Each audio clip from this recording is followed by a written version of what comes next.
नमस्कार, तुमचं स्वागत आहे आयकॉन स्टील प्रस्तुत बिल्ड आयकॉन या उपक्रमामध्ये। आज आम्ही आलो आहोत हिंगोली जिल्ह्यामध्ये आणि माझ्यासोबत आहेत इंजिनियर आकाश वानखेडे सर। त्यांनी खरं तर या फील्डमध्ये इंजिनिअरिंगला सुरुवात केली, म्हणजे इंजिनिअरिंगचं शिक्षण घेतल्यानंतर स्वतः आधी प्रॅक्टिस केली, काही वर्षाचा प्रॅक्टिकल अनुभव घेतला आणि त्यानंतर आता स्वतःची कन्सल्टन्सी सुरू करून अनेक रेसिडेन्शियल आणि गव्हर्नमेंट प्रोजेक्ट यावर ते काम करतात।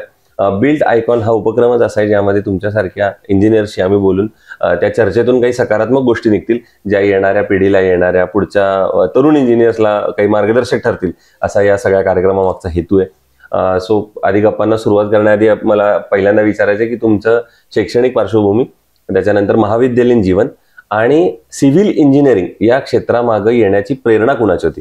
कुणामुळे प्रेरणास्थान कोण होतं की ज्यांच्यामुळे तुम्हाला असं वाटलं की अरे मीही सिव्हिल इंजिनिअरिंगला जायला पाहिजे, मी शिकायला पाहिजे? काय सांगाल?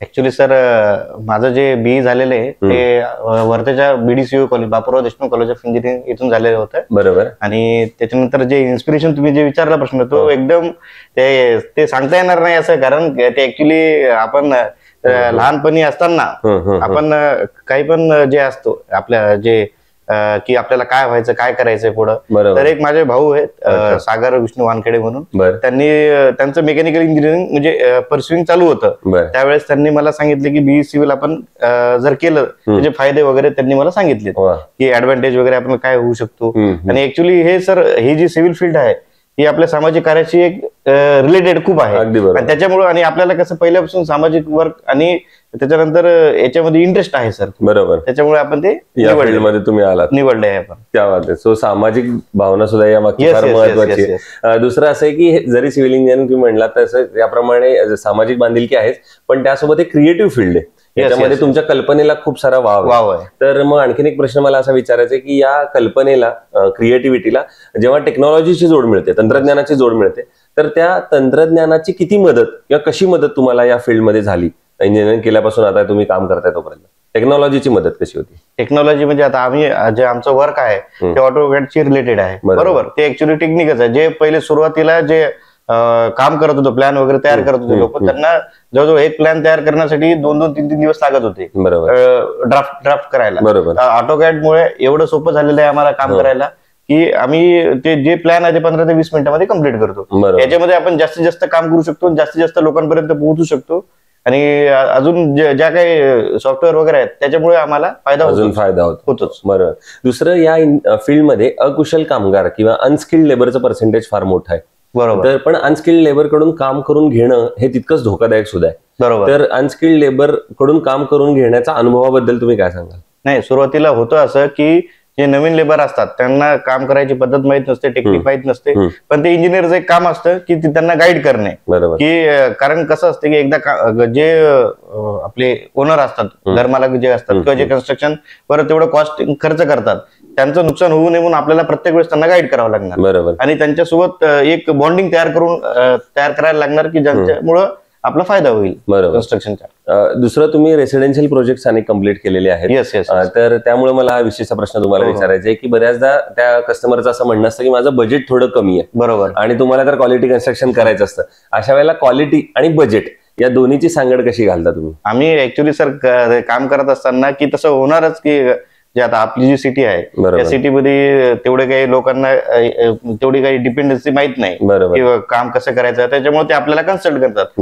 पण त्यावेळेस आपण चांगलं उत्तम त्यांना जे जसं की त्यांचा प्लॉट असेल 1500 स्क्वेअर फूट, पण त्यांना काम बजेटमध्ये काम करायचं असेल तर आम्ही काय करणार की कन्स्ट्रक्शन त्यांना व्यवस्थित प्रॉपर आणि जे आपल्या UDCBR चे गाईडलाईन आहेत त्याच्यानुसार आपण काम करणार आणि त्यांना सांगणार की बा तुम्ही कन्स्ट्रक्शन थोडं कमी करा किंवा आपल्याला जर नंतर जेव्हा बजेट होईल तर आपण फर्स्ट फ्लोअर वगैरे आपण नंतर करू शकतो, बरोबर। दुसरं, तुम्ही शासकीय संस्था किंवा स्थानिक स्वराज्य संस्था यांच्याबरोबर सुद्धा काम केलेलं आहे, म्हणजे गव्हर्नमेंट प्रोजेक्ट कम्प्लीट केलेले, तर त्यातले काही मोजके प्रकल्प सांगता येतील का? कुठल्या प्रकल्पावर तुम्ही काम केलेलं आहे? आम्ही ऍक्च्युली 2 ते 3 जे हे स्मशानभूमीचे जे आतले रोड्स वगैरे आहेत, तिथले जे शेड्स वगैरे आहेत त्याचं काम केलेले, त्याच्यानंतर आपलं जे सीसी रोडचे काम केलेले आहे, त्याच्यानंतर सभा मंडपचं काम केलेलं आहे, त्याच्यानंतर जे फॉरेस्टचे क्वार्टर्स असतात RFO चे वगैरे, आम्ही त्यांचे क्वार्टरचं पण कन्स्ट्रक्शन केलेलं आहे, बरोबर। हो, तुम्ही स्वतः आधी सर्व्हिस केली आणि त्याच्यानंतर या फील्डमध्ये म्हणजे एक्सपिरियन्स घेऊन आता तुम्ही स्वतःची कन्सल्टन्सी केली, तर या फील्डमध्ये आता जे नवीन तरुण इंजिनियर्स येत आहेत, जे ज्युनियर्स येतात, मित्र येतात, त्यांना तुम्ही काय सल्ला द्याल मित्रत्वाच्या नात्याने या क्षेत्रामध्ये येण्यापूर्वी? नाही, जर या क्षेत्रामध्ये त्यांना यायचं असेल तर त्यांनी सर्वात पहिले स्वतःची बौद्धिक जे गोष्टी आहेत त्या त्यांना व्यवस्थित राहावं लागेल आणि त्याच्यानंतर कॉन्सन्ट्रेशनला काम करावं लागेल. कारण की तुमचं एक चूक खूप लोकांना धोकादायक ठरू शकणार, जसं की अर्थक्वेक म्हणा वगैरे. जे सेफ्टी वगैरे आहे त्या सेफ्टीला काम करून त्यांनी काम करायला हवं आणि डेफिनेटली फील्ड चांगली आहे हे निवडायलाच पाहिजेत.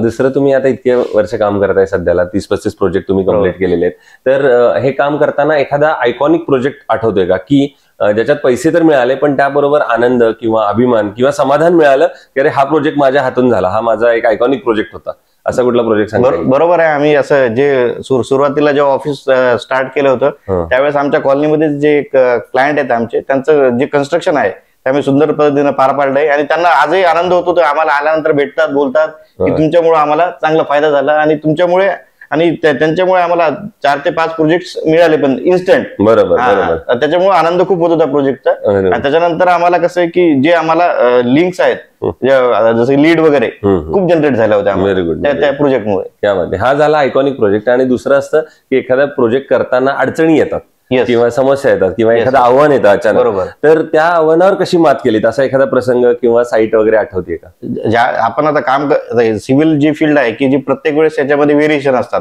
असं नाही की आपण प्रत्येक वेळेस एकच आपण टेक्निक वापरून काम करायला पाहिजे असं नाहीये. त्यावेळेस आम्हाला जे काही आहेत, जे कोणी आपण कधी कधी सल्ला आपल्याला घ्यावा लागतो, तर असे आमचे काही मित्र वगैरे असतात जे की मोठ्या सिटीमध्ये काम करतात वगैरे, आणि ज्यांची मदत आम्हाला खूप लाभलेली असते कन्सल्टंटची. बरोबर.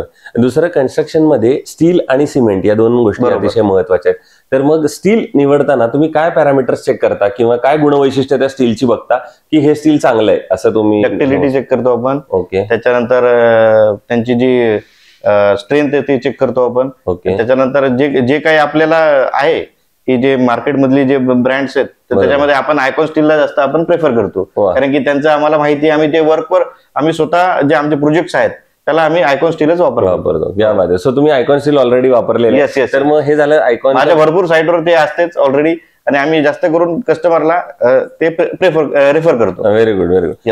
हे झालं आयकॉन स्टील बद्दल. पण त्यांच्या सर्व्हिसेस बद्दल काही सांगू शकाल का?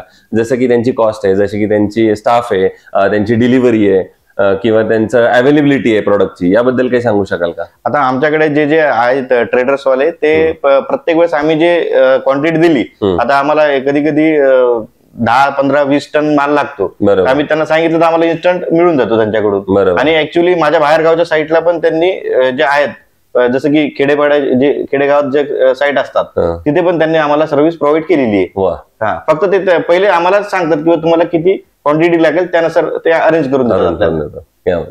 सो हे होते इंजिनियर आकाश वानखेडे सर, आणि त्यांनी अतिशय साध्या सोप्या शब्दात आपल्याशी गप्पा मारल्या. सगळ्यात महत्वाचं म्हणजे त्यांनी एक सांगितलं की सिव्हिल इंजिनिअरिंग मध्ये खूप स्कोप आहे, यामध्ये खूप चांगले पैसे सुद्धा तुम्ही कमवू शकता, मात्र देश उभारणीचं एक समाधान तुम्ही यामध्ये कमवू शकता आणि एक तुमची सामाजिक बांधिलकी आहे की देश उभारणीत तुमचा वाटा आहे, हा माझ्यामध्ये सगळ्यात मोठा या फॅक्टर आहे या क्षेत्रामध्ये येणारचा.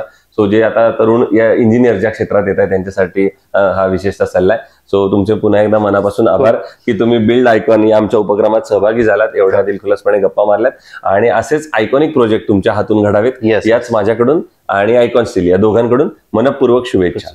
धन्यवाद.